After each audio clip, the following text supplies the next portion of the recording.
আসসালামু আলাইকুম রহমতুল্লাহ। এখন দুপুরবেলা আমি ছাদে চলে আসলাম। আমার ছাদ বাগানের টমেটো গাছ থেকে আমি টমেটো তুলে নিব এবং এইগুলি তাওয়ায় পুড়ে ভর্তা বানাবো। তাই এখন আমি আপনাদের সাথে শেয়ার করছি আমার ছাদের টক টমেটোগুলি আমি তুলতেছি। দেখেন একই জায়গায় কত টসটসে পাকা টমেটো হয়ে আছে। টমেটো তোলা হয়ে গেছে, এবার বাসায় নিয়ে যাব।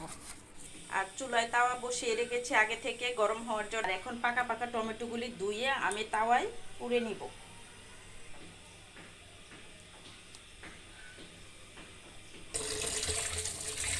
তাওয়ায় টমেটোগুলি দিয়ে দিচ্ছি।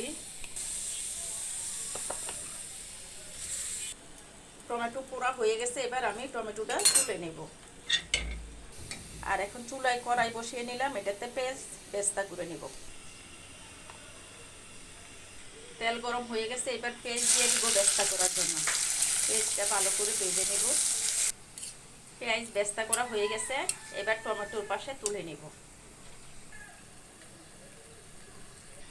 এখন তেলের মধ্যে কিছু শুকনো মরিচ ভেজে নিচ্ছি। মরিচ ভাজা হয়ে গেছে, এবার কড়াই সহ তুলে নেব। এখানে আমি টমেটো পোড়া নিয়েছি, পেঁয়াজ বেস্তা করা এবং শুকনো মরিচ ভাজা। এখন নিয়ে নেব একটু লবণ পরিমাণ মতো। এখন ভালোভাবে ডলে মরিচগুলি গুঁড়ো করে নেব। মরিচ মাখানো হয়ে গেছে, এখন টমেটো সহ ভালো করে মাখিয়ে নেব পেঁয়াজ আর মরিচ একসাথে। ভর্তা ডলা হয়ে গেছে, এখন সরিষার তেল দিয়ে দিব একটু। এখন ভালোভাবে মাখিয়ে নেব।